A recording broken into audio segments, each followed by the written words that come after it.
আপনার ফোনে ইউটিউব খুলেই বিজ্ঞাপন, ফেসবুকে ঢুকলেই বিজ্ঞাপন, এবং কি গেম খেলতে গেলেও মাঝপথে অ্যাড আসে, মাথা নষ্ট করে দেয়। রেমিনেতে ফটো এডিট করতে গেলেও অ্যাড আসে। আমিও এই ঝামেলায় অনেক বিরক্ত ছিলাম। তারপর খুঁজতে খুঁজতে এমন একটা সেটিংস পেয়ে গেছি যেটা চালু করলে ফোনে থাকা বিরক্তকর বিজ্ঞাপনগুলো প্রায় পুরোপুরি বন্ধ হয়ে যাবে।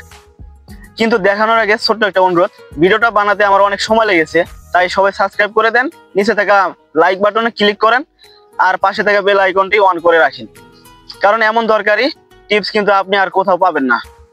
চলুন এখন দেখে নেই কিভাবে আপনার ফোনের বিজ্ঞাপন একদম বন্ধ করবেন। এখন চলুন মোবাইলের স্ক্রিনে চলে যাবেন, আপনাদের ফোনের যে সেটিংস আছে সেই সেটিংসে এখানে আসার পরে এখানে সার্চ করবেন ডিএনএস। এটা সার্চ করার পরে দেখেন প্রাইভেট ডিএনএস, সেটাতে একটা ক্লিক করবেন।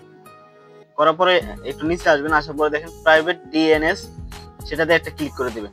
দেখেন এখানে অফ আছে, সেটা private DNS provider horse name, সেখানে একটা ক্লিক করে দিবেন। তো দেওয়ার পরে আমার এখানে একটা লিঙ্ক বসানো আছে, সেই লিঙ্কটা আমার ভিডিওর ডিসক্রিপশন বক্সে দেওয়া থাকবে, সেটা আপনারা কপি করে নিয়ে এখানে বসিয়ে দিবেন। দেওয়ার পরে এখানে সেভ বাটনে ক্লিক করবেন। তো আপনাদের কাছে এতটুকুই, আপনাদের আর কোনো অ্যাড আসবে না, আর কোনো বিজ্ঞাপন শো করবে না আপনাদের ফোনে। তো ভাই দেখলেন কত সহজে অ্যাড বন্ধ করা যায়। এখন থেকে ইউটিউব বা ফেসবুক আর ওই বিরক্তিকর বিজ্ঞাপন দেখাবে না।